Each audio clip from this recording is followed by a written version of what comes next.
بسم اللہ الرحمن الرحیم۔ سلطان صلاح الدین ایوبی۔ پیارے دوستو، السلام علیکم۔ اردو اسلامی تاریخی کہانیوں کا سلسلہ جاری ہے، جس میں سلطان صلاح الدین ایوبی کے حالات زندگی بیان ہو رہے ہیں۔ امید ہے آپ کو یہ ویڈیوز پسند آ رہی ہوں گی۔ تو اگر آپ چینل پر نئے ہیں تو لائک کرنے کے بعد سبسکرائب کر دیں اور بیل آئیکن کو دبا دیں تاکہ ہر ویڈیو آپ تک سب سے پہلے پہنچ سکیں۔ تو چلتے ہیں ایک نئی کہانی کی طرف۔ یوسف صلاح الدین کئی دنوں سے ذہنی طور پر بہت الجھا ہوا نظر آ رہا تھا۔ اس کی الجھن کی وجہ سے ذہنی پریشانی نہیں بلکہ وہ خواب تھا جو اسے مسلسل کئی دن سے نظر آ رہا تھا۔ جب بھی یوسف صلاح الدین سونے کے لیے اپنے بستر پر دراز ہوتا اور پھر جیسے ہی اس کی آنکھ لگتی وہ خود کو ایک عظیم الشان کتب خانے میں مطالعہ کرتا ہوا پاتا۔ پھر اچانک کسی گوشے سے ایک نورانی صورت بزرگ نمودار ہوتے اور قریب آ کر انتہائی پرجلال لہجے میں یوسف صلاح الدین سے مخاطب ہوتے، تمہیں اس کام کے لیے پیدا نہیں کیا گیا ہے کہ گوشہ گیر ہو، کتابوں کے اوراق میں گم ہو جاؤ۔ باہر نکل کر دیکھو، ملت اسلامیہ خون کے سیلاب میں غرق ہو رہی ہے۔ یہ کہہ کر وہ بزرگ غائب ہو جاتے اور یوسف صلاح الدین گھبرا کر اٹھ جاتا۔ اسے اپنے جسم میں ہلکی لرزش محسوس ہوتی، جیسے یہ بزرگ کی ہیبت کا اثر ہو۔ پھر وہ اس خواب کے اثر سے بہت دیر تک اضطرابی کیفیت میں اپنے بستر پر کروٹیں بدلتا رہتا۔ صبح ہوتے ہی یوسف صلاح الدین دنیا کی ہنگامہ خیزیوں میں گم ہو کر رات کے خواب کو بھول جاتا، مگر جب دوسری رات آتی اور اس کی آنکھ لگتی تو پھر خواب میں وہی بزرگ نظر آتے اور وہی مخصوص کلمات ادا کر کے غائب ہو جاتے۔ یوسف صلاح الدین کو پہچاننے اور ان کے الفاظ کا مفہوم سمجھنے سے قاصر تھا۔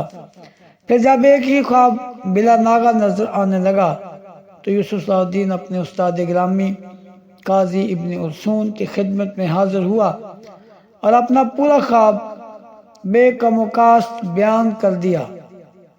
خواب سننے کے بعد قاضی ابن ارسون نے یوسف صلاح الدین سے پوچھا، تم اپنے خواب کا کوئی حصہ بھول تو نہیں رہے ہو، یا تم نے اپنی طرف سے خواب میں کوئی اضافہ تو نہیں کر دیا ہے؟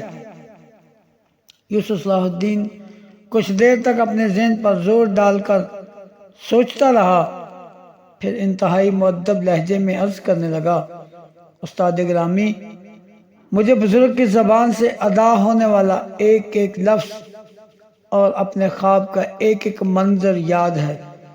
یوسف، کیا تم نے ان بزرگ کو اس سے پہلے بھی خواب میں دیکھا ہے؟ قاضی ابن ارسون نے اپنے شاگرد سے دوسرا سوال کیا۔ بس اس خواب کے حوالے سے اس بزرگ کو مسلسل خواب میں دیکھا ہے، اس سے پہلے وہ کبھی نظر نہیں آئے۔ یوسف صلاح الدین نے عرض کیا۔ قاضی ابن ارسون کچھ دیر تک یوسف صلاح الدین کی پیشانی کو بہت غور سے دیکھتے رہے، پھر نہایت محبت امیز لہجے میں کہنے لگے، یوسف، تم یہ خواب کسی اور کے سامنے تو بیان نہیں کیا؟ نہیں استاد محترم، پہلے تو میں خود ہی کئی دن سے اس خواب کی تعبیر سمجھنے کی کوشش کرتا رہا۔ یوسف صلاح الدین نے بصد احترام عرض کیا۔ پھر جب عاجز آ گیا تو آپ کی خدمت عالیہ میں حاضر ہو گیا۔ یوسف صلاح الدین کا جواب سن کر قاضی ابن ارسون نے اپنی آنکھیں بند کر لیں۔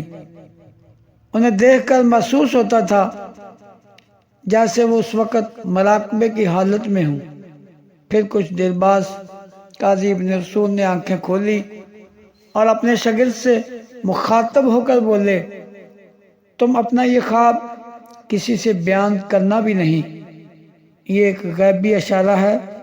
اللہ تعالیٰ نے دنیا کے تمام انسانوں کو مختلف ذمہ داریاں دے کر اس عالم اسباب میں بھیجا ہے۔ میں تمہارے ذوق علم سے خوب واقف ہوں، مگر قدرت کو کچھ اور ہی منظور ہے۔